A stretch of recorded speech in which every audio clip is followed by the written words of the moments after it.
Sí, era cortico porque pues como no estaba, entonces era solo un pequeño saludo. Ahora tenemos la conferencia del doctor Eugenio Trujillo Villegas. La extorsión indigenista, un libro que denuncia la gravedad del conflicto indígena en América. El doctor Eugenio Trujillo Villegas es el director de la Sociedad Colombiana Tradición y Acción.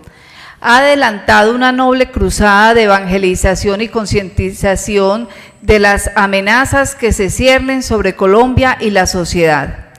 Siempre ha sido de su interés promover este tipo de foros. Como resultado alcanzado ha sido el despertar de importantes sectores de la sociedad que se tradujo en la conformación de las organizaciones sociales y políticas de apoyo a la institucionalidad. Entonces le vamos a dar la bienvenida al doctor Eugenio Trujillo Villegas.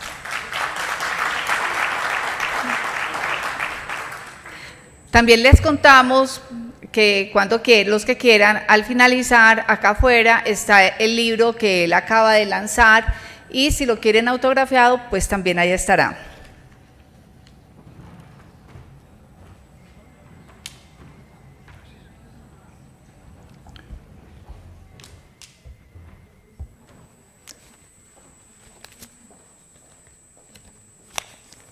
Muy buenas tardes para todos.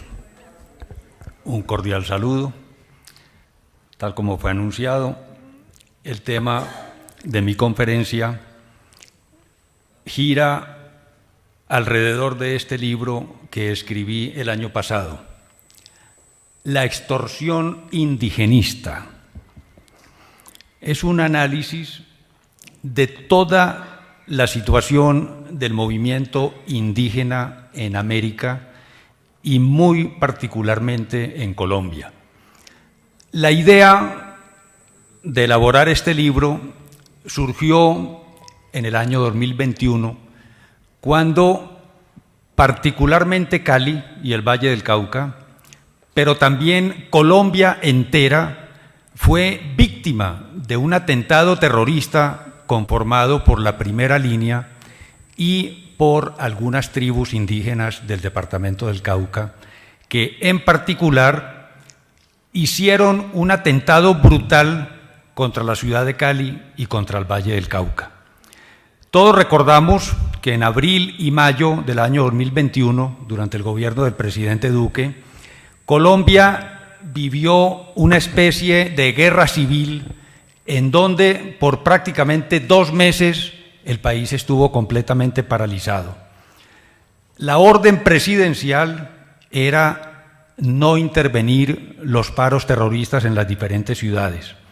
En particular, en la ciudad de Cali, el promotor, el organizador, el gestor del paro terrorista era el alcalde de Cali, junto con un personaje nefasto que hoy tenemos en la presidencia de la República, el entonces candidato presidencial Gustavo Petro. La destrucción que se realizó en Cali en esos 2 meses fue algo sencillamente incomprensible.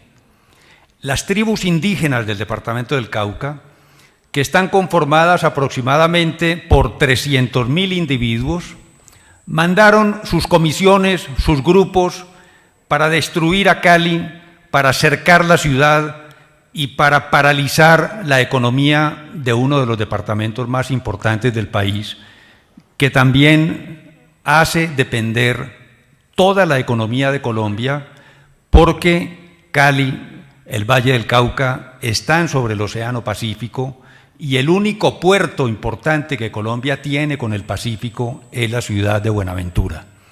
Y la carretera entre Colombia y Buenaventura estuvo cerrada e interceptada durante todo este tiempo. El café, los alimentos, las flores, lo que se produce, cualquier cosa en Colombia, muchas de ellas aquí en el departamento de Antioquia, quedaron interceptadas en las carreteras del país y no pudieron llegar a los puertos. Los alimentos que Colombia importa, especialmente alimentos para la población animal, llegan por Buenaventura en unas cantidades inmensas que ningún colombiano se hace ni la menor idea de la magnitud de lo que eso representa para el país. Paralizado durante 2 meses. Solo en Cali se cerraron por quiebra cerca de 400 empresas. Miles de personas quedaron sin empleo. El transporte público de Cali, que en Medellín lo cuidan como si fuera un bebé, en Cali fue destruido en cuestión de 20 días. En fin, todos recordamos lo que fue la magnitud de esa destrucción. Pero el tema importante no es ese. El tema importante y lo que yo he venido a levantar con ustedes es algo mucho más profundo que esa destrucción de 1, 2 o 3 meses que sufrió Colombia durante el paro terrorista del año 2021. La pregunta importante es la siguiente: ¿qué tiene que ver el problema indígena de Colombia y de América con la revolución marxista que hoy se está implementando en prácticamente todos los países de Latinoamérica? Si ustedes se informan de una manera adecuada y correcta, se van a enterar de que el problema indígena existe en Canadá, existe en México, existe en Guatemala, existe en prácticamente todos los países de Centroamérica, existe en Venezuela, existe en Brasil, existe en Chile, el doctor Alexis bien lo sabe, existe en Perú, existe en Ecuador, existe en Bolivia. Tuvieron un presidente indígena durante 10 años que destruyó la economía de Bolivia. Y también tenemos que afirmar que el problema indígena existe en Colombia. Y no es apenas un problema de que de vez en cuando los indígenas salen y destruyen alguna iniciativa del resto de la Colombia que no es indígena. No, no es ese apenas el problema. El problema indígena es que alrededor de él se ha venido creando una manipulación marxista difundida por una serie de organismos internacionales de gran poder y de gran influencia que han convertido el problema indígena de América en la punta de lanza de la revolución marxista. Y ese es el problema que yo analizo en este libro. Y les voy a demostrar cómo es que eso se ha ido gestando desde hace aproximadamente 30 años. En 1990, hace 32 años, se reunieron en Brasil 2 personajes ampliamente conocidos en el mundo: Luis Ignacio Lula da Silva, actual presidente de Brasil, y Fidel Castro. Y decidieron crear una institución que ustedes conocen todos, el Foro de San Pablo. Desde esa época se fueron estableciendo los lineamientos ideológicos para aglutinar, como lo decía el general Ceballos hace unos momentos. Por supuesto que él lo decía a favor de la defensa de las instituciones, aglutinar a todas las entidades del país para defender a Colombia. Pues bien, la propuesta de Lula y la propuesta de Fidel Castro fue exactamente la inversa: aglutinar a todas las instituciones marxistas, subversivas, comunistas, socialistas de América en un proyecto político para conquistar a todas esas naciones por parte del marxismo. Y comenzaron a trabajar. En la fundación del Foro de San Pablo estuvieron las FARC, estuvo el ELN, estuvo Sendero Luminoso del Perú, estuvieron los representantes de los indios mapuches, estuvo la Revolución Zapatista de México y todo cuanto sea organización marxista de América se integró al proyecto político del Foro de San Pablo y comenzaron a trabajar y comenzaron a reunir unos recursos internacionales que venían de un sinnúmero de organizaciones de izquierda en el mundo para financiar el proyecto político del Foro de San Pablo. Conducir a los políticos de la izquierda, a los agitadores comunistas, a los dirigentes de las guerrillas marxistas y terroristas, para convertirlos en políticos que despertaran alguna credibilidad en sus respectivos países para que se tomaran el poder. Pasaron 30 años y especialmente a partir del año 2000, uno de los integrantes más significativos del Foro de San Pablo, que era Hugo Chávez de Venezuela, se tomó el poder en ese país. Y a partir de 1999, la riqueza petrolera de Venezuela, que es inconmensurable, o que era inconmensurable porque ya se la robaron toda, comenzó también a financiar este proyecto político de la izquierda. Se calcula, no hay datos exactos, porque obviamente eso no existe en ninguna contabilidad del mundo, pero se calcula que los fondos robados del Estado de Venezuela para financiar la acción subversiva del Foro de San Pablo en América supera los $1.000 millones. Y uno dice, por favor, ¿qué revolución marxista no se puede inventar en cualquier lugar del planeta cuando se cuenta con una caja menor de $1.000 millones?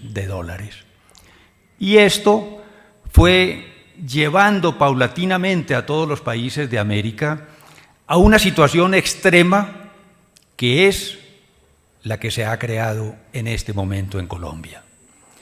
La guerrilla, la oposición, la subversión marxista, el terrorismo y las personas que encarnan esos valores antisociales, antidemocráticos, anticristianos, antihumanos, son los que han comenzado a llegar al poder en todos nuestros países. Es la situación de Chile, es la situación de Brasil, es la situación de Colombia, es la situación de Bolivia, y todos nosotros, todas nuestras naciones, comienzan a sufrir un embate revolucionario y marxista que nos quiere transformar por entero. Y miren ustedes hasta dónde llega el alcance de esta revolución que ellos han ideado para destruirnos. Durante el gobierno de Juan Manuel Santos se aprobó un acuerdo con las FARC. Se hizo un plebiscito y se robaron el plebiscito. Juan Manuel Santos se lo robó, con la complicidad de otras personas, y ni entremos a mencionar el tema para no suscitar polémicas, pero se robaron el plebiscito. Y miren ustedes uno de los aspectos más importantes del acuerdo de paz que se firmó con las FARC. Se destina oficialmente un presupuesto de $40.000 millones del Estado colombiano para financiar todas las reformas impuestas en el acuerdo de paz. Hace un momento les decía que era insólito que en Venezuela se hubieran robado $1.000 millones para financiar la revolución marxista en América a través del Foro de San Pablo. Y miren ustedes la afirmación que sigue. En Colombia, el acuerdo de paz con las FARC destina durante 12 años $40.000 millones, dizque para que los colombianos consigamos la paz. Y resulta que la paz de la cual habla el acuerdo es el sistema que se está comenzando a implementar con el actual gobierno del presidente Petro, que pretende desmantelar todo lo bueno y todo lo que funciona en el Estado colombiano. ¿Con plata de quién? De los colombianos. Algunos pagarán pocos impuestos, otros pagarán muchos, pero así sea el IVA de un caramelo, ese es un dinero que cada uno de nosotros está aportando para que esos $40.000 millones conviertan a Colombia en un Estado marxista. Con eso se está financiando la reforma a la salud, con eso se va a financiar el Plan Nacional de Desarrollo, con eso se van a pagar todos los subsidios a los vagabundos y a los terroristas y a los delincuentes que hoy en día están en las cárceles para que mañana sean los que nos van a gobernar. Y entonces aquí viene de nuevo el problema del libro La extorsión indigenista. Como lo decía ahora, el problema no es apenas que los indígenas de Colombia, y en particular los de una región circunscrita en Colombia, que es el departamento del Cauca, y parte del territorio del departamento del Valle, el problema, repito, no es que esos indígenas comiencen a destruir el país. Está pasando, claro que está pasando, pero no es el problema más grave. Y les voy a comentar cuál es el problema más grave, porque es la propaganda continua que viene haciendo el Foro de San Pablo y la propaganda filosófica que se viene haciendo en el mundo alrededor del problema indígena. Según las teorías marxistas, que es lo que ellos están queriendo implementar en todos nuestros países, la industria, el desarrollo económico, el desarrollo empresarial, el hecho de que en los últimos años miles de millones de personas en el mundo han ido saliendo de la pobreza y de la miseria y se han integrado a una vida económica pequeña, mediana o grande, eso no importa. Eso ha mejorado las condiciones de vida del mundo entero, las comunicaciones, el respeto a la propiedad privada, la industrialización, en parte, en cierta forma, uno diría la globalización, porque el mundo se conectó de tal manera que ese desarrollo empresarial del mundo entero hizo que continentes enteros fueran saliendo de la pobreza y de la miseria y se fueran integrando a actividades económicas legítimas. Eso es lo que la revolución indigenista quiere acabar. Y cuando ustedes escuchan a nuestro presidente Petro, que se va a la Universidad de Stanton en los Estados Unidos, o se va a no sé qué foro en Madrid, o que viaja por no sé qué lugares del mundo y dice: hay que acabar con el petróleo, hay que acabar con el gas, hay que destruir el capital, porque el capital trae consigo la maldición de la destrucción de la humanidad. En el fondo, lo que ellos están proponiendo es un sistema económico y filosófico completamente diferente al que tiene el mundo de hoy, en donde la empresa, el desarrollo, la propiedad privada, el crecimiento económico y el concepto de prosperidad individual, que es un producto de la libertad humana, tienen que desaparecer. Los habitantes del mundo socialista tienen que ser esclavos, no pueden tener propiedad privada y tienen que vivir en el estilo de las tribus indígenas precolombinas, en donde no había propiedad privada, en donde no había comunicaciones, en donde no había industria, en donde no había comercio. Cuando ustedes escuchan decir al presidente Petro: este gobierno no quiere autopistas, porque las autopistas solamente benefician a los ricos, y los ricos quieren autopistas para traer sus productos de no sé dónde y disfrutar de ellos. Uno podría decir, pero eso lo puede afirmar un demente que está en un manicomio, un loco, un drogado, un borracho, en fin, un subhombre es el único que es capaz de decir ante un foro internacional que ese es uno de los objetivos de su gobierno. Y resulta que este hombre va ante los escenarios más importantes del planeta, como lo acaba de hacer en Estados Unidos y como lo acaba de hacer en España, y como lo hace también la ministra que tenemos, la inteligentísima ministra de Minas y Energía.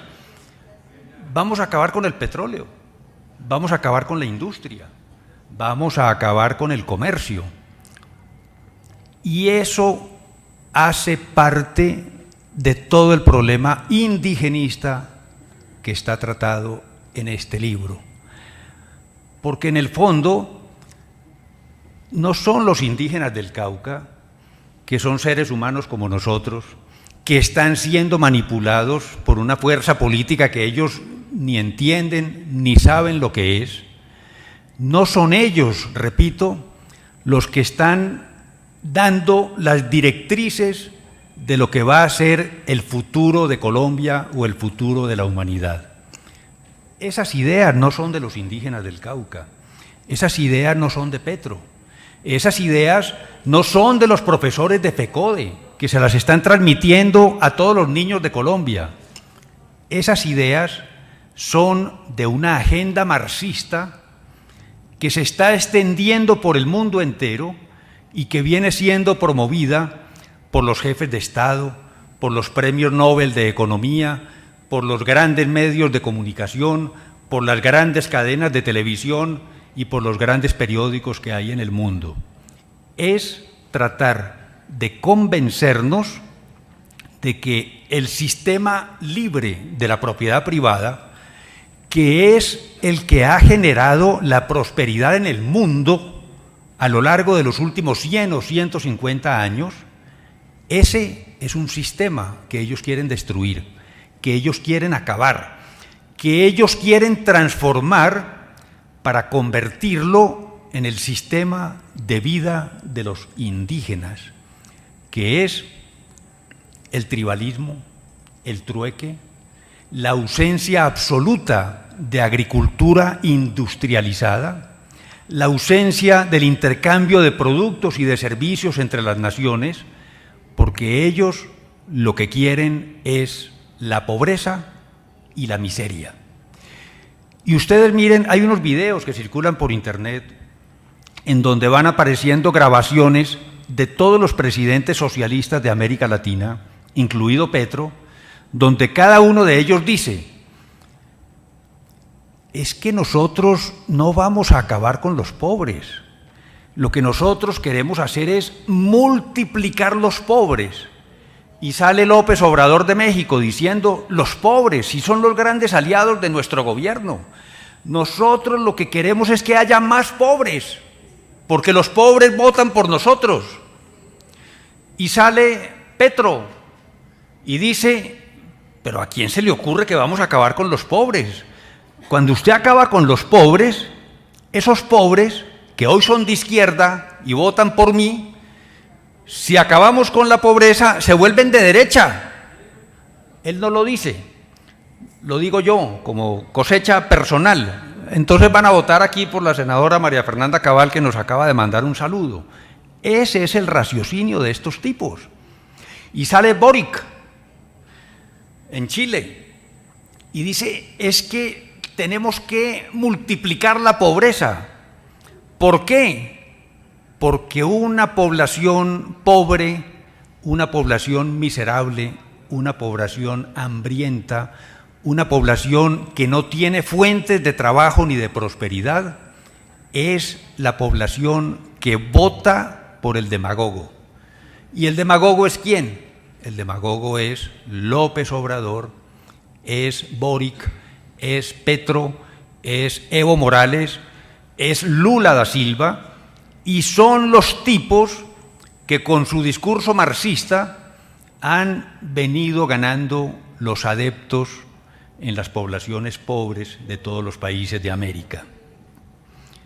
Este fenómeno de la revolución indigenista, la primera persona que lo descubrió, que lo analizó y que lo denunció ante el mundo fue el profesor Plinio Correa de Oliveira, el fundador de las organizaciones Tradición, Familia y Propiedad.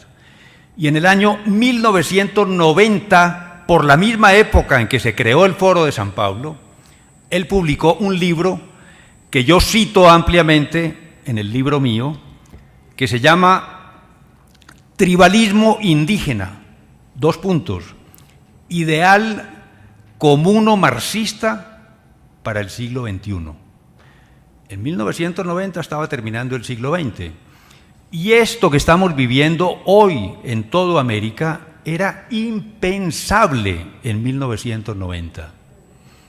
Y si nosotros analizamos la situación de hoy en todos los países de América, lo que estamos viendo es que es un choque de dos sistemas y de dos civilizaciones completamente opuestas y contradictorias. De un lado tenemos la auténtica civilización cristiana, que es la que nos ha dado la riqueza y la prosperidad y el desarrollo que tenemos hoy en todas las naciones del mundo. Solo para que se hagan una idea, China, que es comunista, que es marxista, pero el hecho de haber permitido durante los últimos 30 o 40 años una cierta forma de propiedad privada y de desarrollo empresarial ha hecho que en China aparecieran en estas 3 décadas o 4 décadas 400 o 500 millones de personas que han salido de la miseria y que hoy tienen una vida un poco mejor. En la India, el número de personas que salió de la miseria absoluta es de 200 millones de personas. 4 o 5 veces la población de Colombia. Indonesia, que es un país de 200 millones de habitantes también, hace 40 años era un país miserable en el extremo de la pobreza. Hoy en día, Indonesia tiene una de las economías más prósperas del mundo. Europa, después de la Segunda Guerra Mundial, quedó arrasada, la economía destruida, y de 1945, que terminó la Segunda Guerra Mundial, a hoy han pasado 80 años, y es justamente el régimen de libertad y el régimen de propiedad privada y el régimen de iniciativa privada los que han hecho de toda la población europea una de las más prósperas del mundo. África, que ha vivido en guerras civiles desde siglos atrás. Las naciones africanas, que han adoptado un modelo de propiedad privada y de libertades empresariales, han ido saliendo de las guerras civiles, de las guerras tribales, y se han ido desarrollando de una manera importante, en particular y principalmente Sudáfrica, que es una nación tanto o más desarrollada que Colombia. Entonces, ese mundo próspero y ese mundo que puede resolver los muchos problemas económicos que todavía tenemos en todas partes, ese mundo está queriendo ser destruido por una revolución indigenista que nos quiere convertir en una tribu salvaje como las que encontraron los españoles cuando llegaron aquí hace 500 años. Un mundo sin autoridad, un mundo sin comercio, un mundo sin industria, un mundo sin petróleo, un mundo sin comunicaciones, un mundo retrasado 1000 o 2000 años en la historia para imponer un concepto marxista que para ellos es el futuro de la humanidad y para lo cual se han inventado una mentira colosal que incluye las pandemias, el cambio climático, el calentamiento global y no sé cuántas otras cosas, la desindustrialización del mundo para acabar con ese futuro de prosperidad al cual todos los habitantes de la Tierra tienen derecho. En toda sociedad humana hay ricos y hay pobres, hay emprendedores y trabajadores y hay perezosos, hay quienes progresan y consiguen un mejor nivel de vida para ellos y para sus familias, y hay quienes hacen exactamente lo contrario. nacen en alguna prosperidad y terminan en la miseria por 1000 defectos morales o por pereza o por lo que sea. Esta gente lo que pretende es mezclar ese concepto indigenista, paleolítico si se quiere, con lo más radical de la ideología marxista, igualitaria, para conducir a todos estos países a una revolución comunista que implica la desaparición de todas las libertades y la imposición a la fuerza de la pobreza y de la miseria. Con esto termino. Lo que tenemos delante de nosotros no es una demagogia apenas de unos locos que se inventan un discurso político que supuestamente atrae votos para gobernar a Colombia de acuerdo con unas ideas socialistas. Eso en realidad es lo que nos está pasando en el país.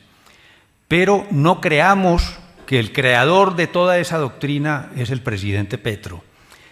Por detrás de ese fenómeno hay una estructura mundial a la cual se ha vinculado también un sector muy importante de la izquierda católica, promovida por el actual Papa Francisco, que es un socialista. No lo digo yo, él mismo lo ha dicho públicamente: soy un socialista, enemigo de los ricos y de los privilegios.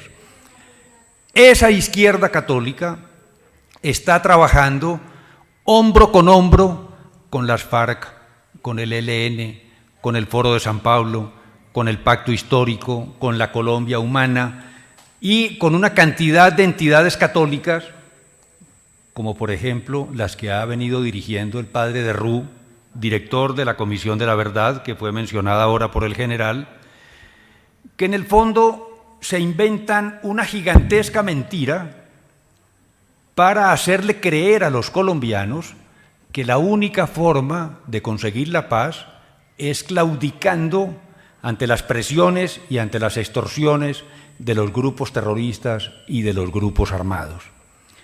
Ese es el panorama que tenemos en Colombia. Y la única forma que tenemos de salvarnos de esa hecatombe que está anunciada es justamente el objetivo de este foro y el objetivo de lo que viene haciendo el doctor Abuchaibe, que lo anunció en el foro que hicimos en Cali, que fue un foro, digamos, con una gran concurrencia, que lamentablemente no vemos aquí en Medellín, pero que anuncia una salida para toda esta situación que es un verdadero laberinto. No podemos promover un golpe de Estado, no podemos llamar a un general de la República y decirle: nosotros nos queremos quedar aquí sentados bien cómodos, pero usted que es militar, vaya y dé un golpe de Estado y sálvenos. Eso no existe, eso no va a pasar. Eso es irracional e irresponsable con nuestra condición de colombianos y de ciudadanos honestos. Cada uno de nosotros se tiene que convertir en un soldado para defender el país. Y el único camino legal y el único camino que puede realmente conducir a una solución de este problema es que todas las instituciones del país exijan al Congreso de la República que se adelante ese juicio político. Porque si hay algo que es verdadero, si hay algo que es cierto y si hay algo que nadie puede negar en Colombia, es que el presidente viola la constitución política del país, no una vez, ni dos veces, ni tres veces, la viola todos los días durante el gobierno de ya casi 9 meses que viene ejecutando en Colombia. Todas las reformas, todas las propuestas, todas las actitudes, todas las decisiones que toma como presidente de la República son contrarias a la Constitución del país. Y eso, además del tema de los topes electorales, que es por lo menos lo que está totalmente comprobado, eso amerita no un juicio político, sino muchos juicios políticos. Porque sacar a los criminales de las cárceles y lanzarlos a las calles a hacer agitación política es violar la Constitución. Porque repartir los dineros del Estado en subsidios absurdos a todos los de la primera línea es violar la Constitución. Y en fin, promover en el Congreso de la República en forma fraudulenta todas las reformas que se han venido aprobando en los últimos meses también es una violación sistemática de la Constitución. Nosotros tenemos el deber de enfrentar eso, de reunir a los amigos y a los vecinos y a los parientes y sumarnos a un movimiento nacional que exija la salvación de Colombia para que se impida por todos los medios posibles que continuemos en esta destrucción en la cual Colombia se viene precipitando desde hace 8 o 9 meses atrás. Los invito a adquirir el libro que se está vendiendo allá en la puerta. Tiene un costo de 40.000 pesos. Es importante conocerlo, es importante leerlo, es importante difundirlo. Y al mismo tiempo es importante que nos articulemos todos para defender el país. Porque no puede ser que en un año, o en 2, o en 10, los colombianos andemos con una maleta al hombro, rumbo ni sea a qué país, porque al menos los venezolanos pudieron llegar a Colombia. Si nosotros tenemos que salir de aquí con la maleta al hombro, yo pregunto, ¿y a dónde es que vamos a ir? ¿A dónde?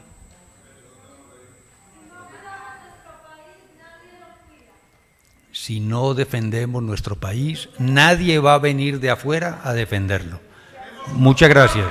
Muchas gracias.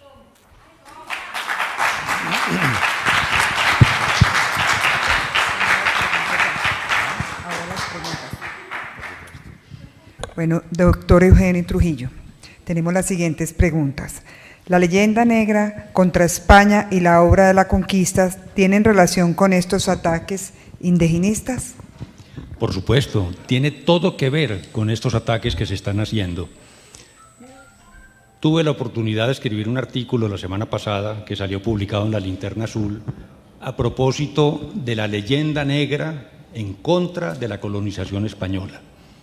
Y lo resumo en 2 palabras. América era un continente gobernado por la tiranía más absurda que la humanidad pudiera concebir. Los aztecas en México y los incas en el Perú eran unos regímenes de horror, de tiranía. Todas las poblaciones alrededor de ellos eran esclavas de los incas y de los aztecas. Y ellos ejercían el derecho de sacrificar a las personas que se les antojaba para que sus dioses continuaran viviendo. Porque según la mitología, tanto la azteca, sobre todo la azteca, pero también la inca, para que el mundo siguiera siendo mundo, había que sacrificar personas todos los días. Entonces, todos los días en México, durante casi 400 años, desde que se fundó el Imperio Azteca hasta que llegó Hernán Cortés con los españoles, eran cientos de sacrificios humanos diarios. Y además de sacrificarlos, se los comían en unos rituales espantosos. Llegó España a América y miren ustedes, la conquista y la colonización de España en América no fue hecha, como dice la leyenda negra, por un ejército conquistador que llegó, se apoderó de todo y se volvió a España y esto se convirtió en un territorio español. No hubo ese ejército conquistador. España vino a América. Los conquistadores vinieron con las esposas, con los hijos, con las mamás, con los papás, y las familias emigraron de España y se establecieron en América. Y los que no trajeron a su propia familia, buscaron los hombres a las mujeres indígenas y las mujeres indígenas a los hombres españoles para conformar familias. Todos los conquistadores de España tuvieron hijos que son exactamente los antepasados nuestros, y por eso es que América es una raza diferente al resto del mundo. Nosotros no somos raza española, tampoco somos una raza indígena, somos una raza que mezcló a todos estos pueblos y los convirtió en uno solo. Y ustedes van a ver, la obra civilizadora de España en América es algo que no tiene comparación con ninguna obra civilizadora de ninguna nación del mundo en ninguna época de la historia. Es de ese tamaño. Desde el sur de los Estados Unidos hasta la Patagonia, durante los 300 años de la colonia, se fundaron 1000 ciudades. Por favor, ¿qué son 1000 ciudades? ¿Qué son 1000 ciudades? Las primeras universidades. Tiene toda la razón, y le voy a decir cuándo se fundaron. Las primeras universidades en América se fundaron en 1551. Tienen 500 años. Los españoles vinieron a fundar universidades aquí, ¿para qué? Para explotar a los indígenas. Mire, las fundaron para educar a los indígenas, que es diferente. Y las construcciones que ellos hicieron en 1500, hoy las podemos ver. No fueron construcciones de pacotilla, que al primer aguacero o al primer ventarrón desaparecieron de la historia. Señores, ahí están. América tiene miles de construcciones, conventos, edificios públicos, palacios presidenciales, murallas como las de Cartagena, edificios extraordinarios en todas las ciudades de América. Y hay gente que dice, vinieron a matar a los indígenas. Mentira. Isabel la Católica. Sí, señor.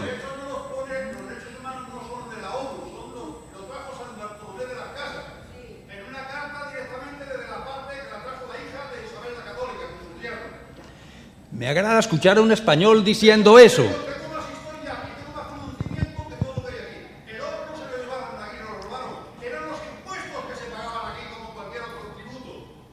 Se llevaron el oro. ¿Y cuál es el problema de que se hayan llevado algún oro de aquí? Y mire, y le digo algo más.